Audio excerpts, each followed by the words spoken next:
Hello it's me മിഥുനാണ്. അപ്പം കഴിഞ്ഞൊരു ദിവസം വന്നൊരു മെസ്സേജാണ്. ഹലോ, ഞാനൊരു ഡൗട്ട് ചോദിക്കാനായിരുന്നേ. നമ്മൾ ഗേൾസ് ജിമ്മിൽ വെയിറ്റ് എടുക്കുമ്പോൾ മസിൽസ് ബിൽഡ് ആവുമെന്ന് അറിയാനായിരുന്നു. ഞാനിപ്പോൾ ജിമ്മിന് പോയതിന് ശേഷം എനിക്ക് അവിടെ കുറച്ച് തടി കൂടുതൽ വരുന്നുണ്ടോ എന്നൊരു ഡൗട്ട്, അതറിയാൻ വേണ്ടിയിട്ട്. നമ്മൾ നോർമലി ജിമ്മിൽ കാണുന്ന ഒരു കാഴ്ചയാണ് ബോയ്സ് ആയിരിക്കും കൂടുതൽ വെയിറ്റ് എടുക്കുക.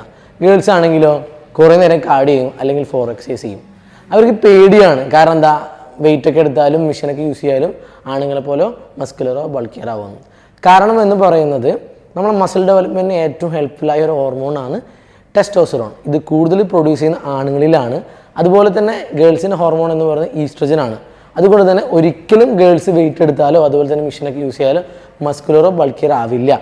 ഈ തെറ്റിദ്ധാരണകൾ മാറ്റുക. അങ്ങനെ മസ്കുലറോ ബൾക്കിയറോ ആവണമെങ്കിൽ നമ്മൾ ഹോർമോൺ ഇഞ്ചെക്ട് ചെയ്യണം. ഓക്കെ, അപ്പോൾ ഇങ്ങനെയുള്ള തെറ്റിദ്ധാരണകൾ മാറ്റി വെക്കുക. നല്ല രീതിയിൽ ഒരു പ്രോപ്പർ ഡയറ്റ് ഫോളോ അപ്പ് ചെയ്യുക. അതുപോലെ തന്നെ വർക്കൗട്ട് ചെയ്യുക. ഇങ്ങനെയുള്ള ഇൻഫോർമേറ്റീവ് വീഡിയോനായി എൻ്റെ പേജ് ഒന്ന് ഫോളോ ചെയ്യുക. അപ്പോൾ ശരി, താങ്ക് യു.